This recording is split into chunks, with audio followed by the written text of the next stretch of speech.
What's going on, guys? King Shrats here, back into the video on the channel. And today it is, what time is it, bro? It's late.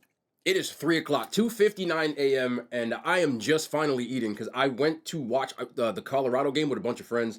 And it went to double overtime. The game didn't start till 10 p.m.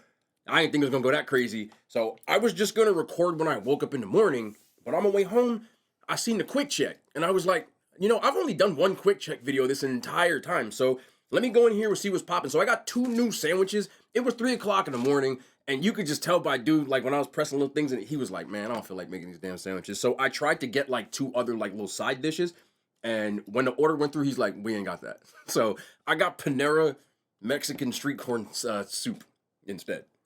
So that's what I have, and of course, the purple bag. But I also did add something else to this. I have half of my other Jersey Mike sandwiches from earlier. Now, probably saying, why the hell did you save these? I had an idea, and I was talking about it in the video, that I've had these hot before. So I don't know if you can tell, but I put these in the air fryer and I toasted them. So I have half of the two toasted ones, which I want to try, just to see like what it's hitting for. Because I've had the toasted Cancro, but I never had the toasted Italian sub. So I did that. But let me show you what I got from QuickChek. This one is a New York Giants. Apparently the Giants partner with QuickChek, of course, because, you know, I'm a Giants fan, but mid recognizes mid. And they partner that's below the belt. QuickChek, you're not mid, the Giants are. But yeah, so this sandwich is a Giants themed sandwich. Wow, you know what? So it's called a chicken champion. Champions of what?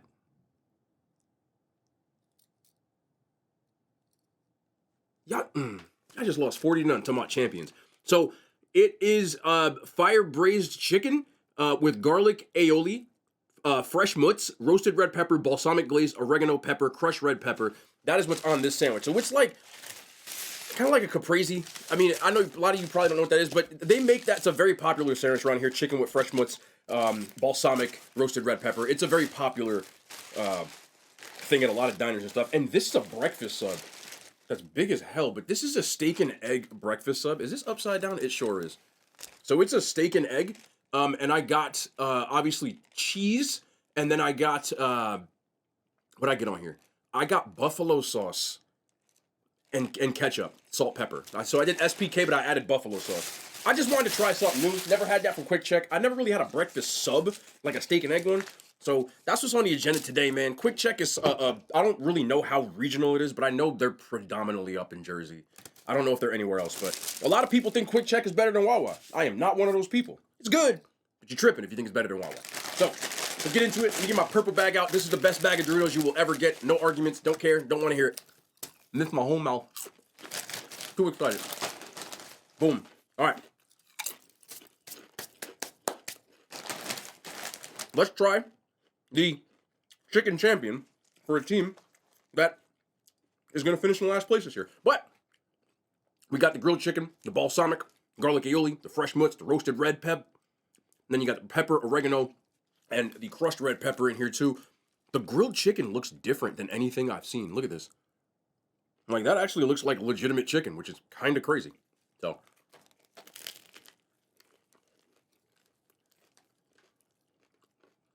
this roll is different too.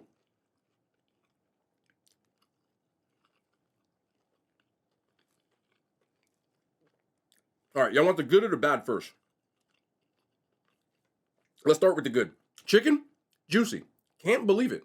Like, not dry at all. I was expecting, you know, when you get stuff like this, like, really. But not dry. The fresh mutts really adds a nice texture to it. And it's legitimately fresh mutts. Like, shocking in the quality. Roasted red pepper is there and accounted for. Something I really, really enjoy. And this roll is very hard on the outside. Yeah. But nice and soft on the inside. That's the good. You know what bad? That tastes like nothing.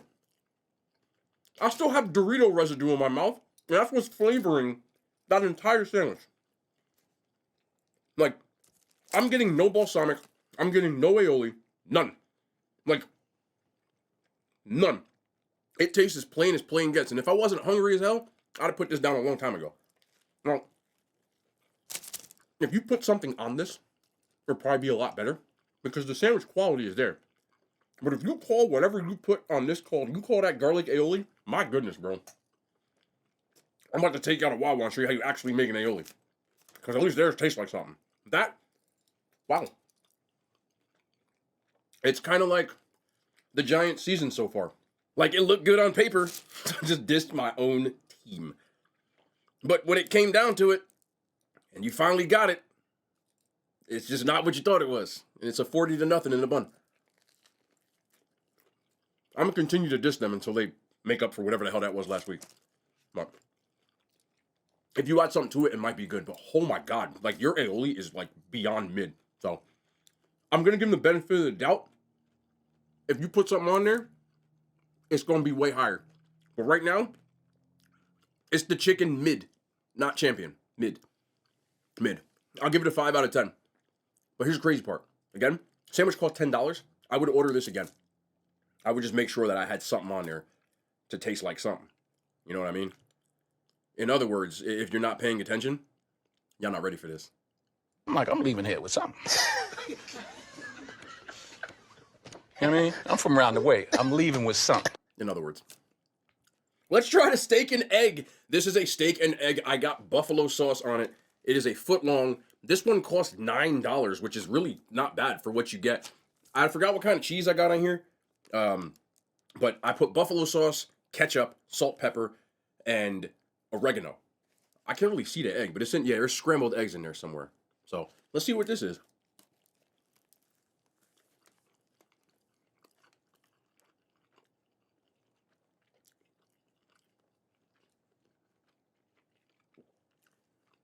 Give me one more bite.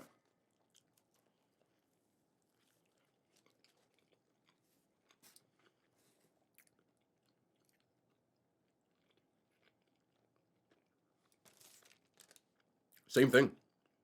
The eggs are fluffy. Cheese. This steak, nothing.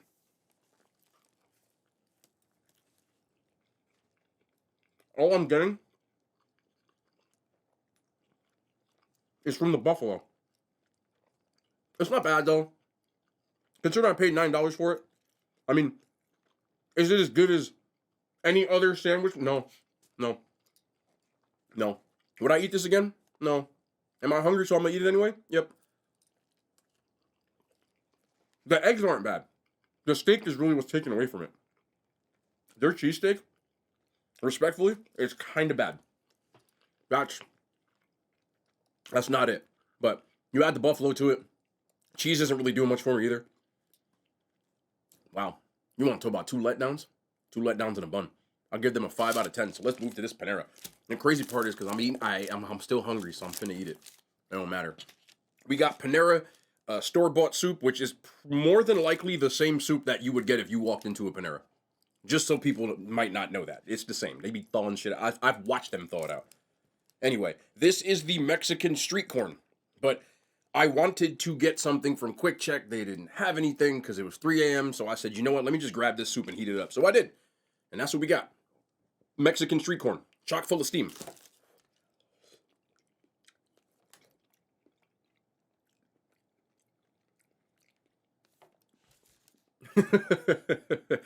I'm laughing. You're going to catch me in a second. Hold on. A while back, I did a Panera video. I ate everything on the menu. I spent like $130 at Panera. And it was beyond mid, but one of the craziest parts was all my soups tasted like something else. This tastes like broccoli cheddar soup.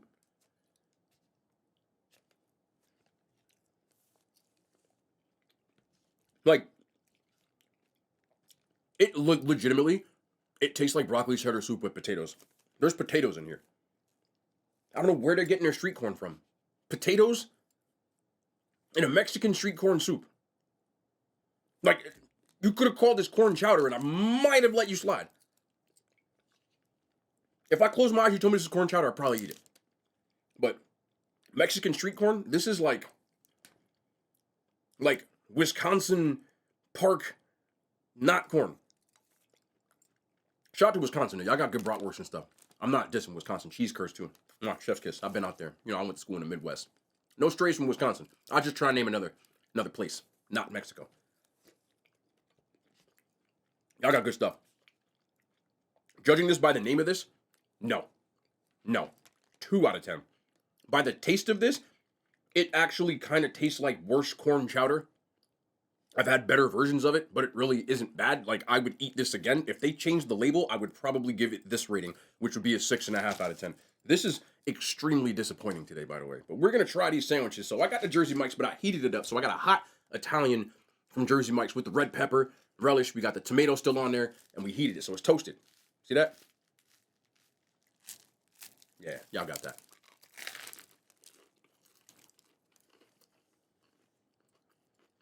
Wow.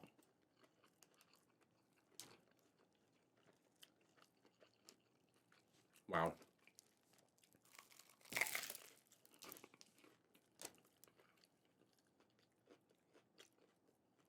They need to offer this as an option.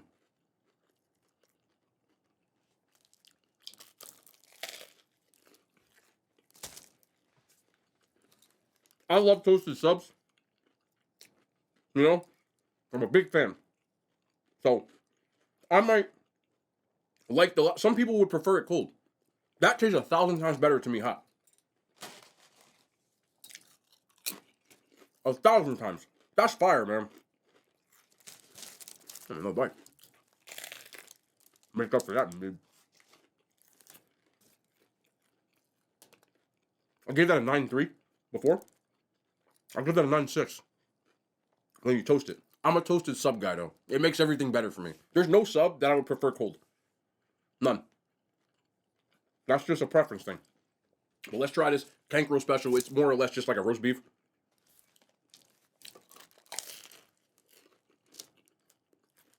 Old tomatoes come out. It don't hit like that. Still good, though. That one I give an 8.3. You can knock it up to an 8.6. Now, Jersey Mike's doesn't toast their subs. You can get a sub, like, their hot subs or cheesesteaks, but I want to see if they'll put it on a griddle for me. I'm going to have to check that out. Like an Italian with the Philly. I want to try something. I got an idea. Stay tuned for that. But before I get out of here, it's still fresh in my mind. I want to talk about my man Prime. I want to talk about Colorado. I'm still proud of them boys. I'm still rooting for them boys. I'm not trying to toot my own horn, but I've played on some teams in college that won some things. More or less. And the thing that I can tell you, now, I am not saying that they are going to go on a championship run. He's even come out and said, honestly, we're about 8 players away from being able to compete. He was honest about that. I've been saying that since last year. I think you're going to take a couple of years for them to compete for championships. They got Oregon next week. If they play like they played today, they'll lose by 40. It ain't going to happen. But they were better than they showed today. They played like crap. Not to mention, their best player got cheap shotted out of the game. Ended up in the hospital. I hope he's okay. But that's Bush League. Can't happen. But they literally cheap shotted Travis Hunter out of the game. Bow, hit him on the sideline, and he was out. Which sucks. He's a huge part of their team because they, right now, do not have any depth. And losing a player of his caliber is going to really hinder, considering he was productive on both sides of the ball for them and one of their main productive players. It's huge to lose a guy like that on a team that really doesn't rotate players in. They don't have depth right now. But back to my original point. Like I said, I played on a couple of teams that won some things in college. And the one thing that I can tell you, on the way to a winning season, I'm not saying championship run, I already gave you, but even though I've been on those too, there's going to be games where you don't play well, you don't execute well, the other team plays above their weight, and you have to find a way to win. And that is a huge testament to that program right now. I know there's a lot of people that still don't really understand why people are so hyped about Colorado. Because they say, okay, well, they didn't play anybody. That's not the point. The point is, Colorado hasn't had a winning season in over a decade. Winning. Not like a championship season. I mean a season where you finished above 500. They haven't done it in that long. That's how bad they've been. They were a 1-11 team last year. They've already won 2 more games than 3 games than they did all of last year in 12 games. That's a fact. That was a team that if they played those 3 teams this year, people like they didn't play anybody, that same team from last year would have been 0-3 already. It's a quick turnaround for a team and a culture that was not used to winning at all in over a decade. That's not an easy thing to do that fast. I don't think people realize how bad they were last year, or the year before, or the year before, or the year before. Decade of losing. For anybody who's old enough, again, I don't really remember this because I wasn't old enough, but I was alive. In the 90s, Colorado was a national power. And people don't really realize that. They completely fell off the face of the earth. They had a lot of good players come through that school in the 90s. Like, for real. You don't believe me? Look it up. Heisman winners, right? Guys like Rashawn Salam, Cordell Stewart. And you can go on Eric Bieniemy, Michael Westbrook. They had guys come through that school. So, when you have a quick turnaround at a program that's used to losing that much, that didn't score a lot of points, that had no hype to them, that all of a sudden you've got College game day coming on week 3 to watch you play Colorado State, that is a huge deal. And that's the point of it. They had ESPN as the primetime game in a 10 p.m. slot as the game of the week. And not just that, last week, this is stuff that I actually found out like 2 or 3 days ago. Last week, the only more viewed college football game in the country, media ratings-wise, was Oklahoma-Texas, which was the primetime event game, right? Colorado played at noon and had the second, and it was a close margin. That means people woke up to watch this.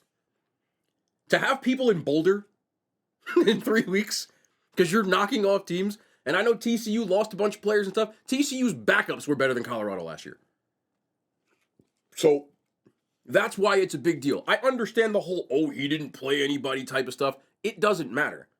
Again, I have said this before and I will say it again. He is changing the landscape of college football. As a former player, coaches like him will have every player in the country trying to go play for him. Because before him, there were not players or coaches that understood the players. They ruled like dictators. They ruled like you did it this way or you can leave. He understands because he was that you can actually be a productive player and human being and still have a personality. So you don't have to run around with button up going, oh yeah, like act like you've been there before. That's not him. He's okay with celebrating within reason. He's okay with talking trash within you get what I'm saying? And that kind of stuff, players gonna want to play for him. I know that because I would have played for him. That's the truth.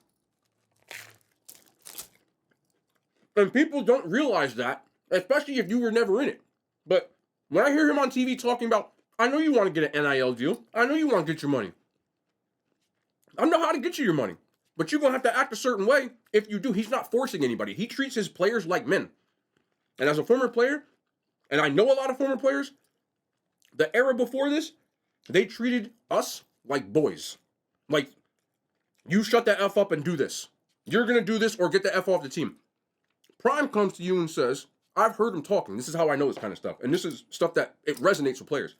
Instead of saying it like that, he says, listen, I know you can be great. I've seen greatness. I was greatness. This is the way that you do it. I believe you can do it, but you got to want to do it yourself. Do you understand the difference in approaching that and that players gravitate towards stuff like that? When you get treated like a man, listen, make sure you're out there doing the right thing. Y'all know what to do. I've heard him say these types of things. They were talking last week after they won the game, and Deion's in there. He's like, listen, y'all know what to do when y'all go out. Don't be out there doing nothing that you know you wouldn't want. If you are, I can't help you.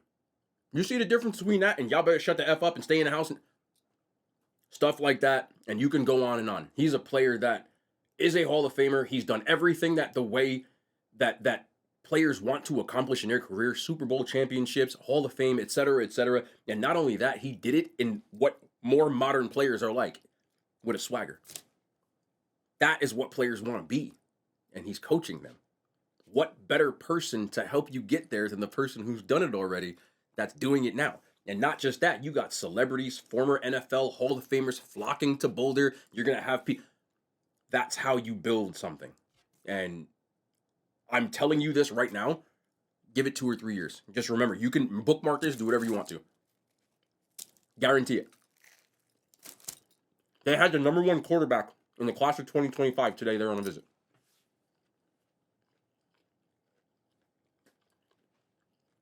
#1 ranked player in the country. In Boulder. Boulder! In Colorado! In week 3. Would have never happened last year. That's why it's a big deal. So, hats off to Prime, bro. I know some people may not get it because you're only looking at it through one lens, but I tried to give you another lens so you might understand what I'm saying.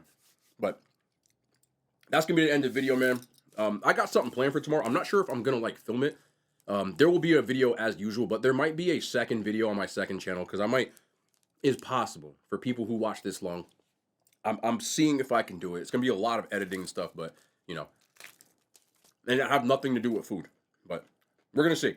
So if I do, I will let y'all know on this channel because it might be on my second channel, but we'll see when we get there. That's going to be the end of the video, man. We'll be back tomorrow. More content, man. I love y'all. The hand signs. They made it to YouTube.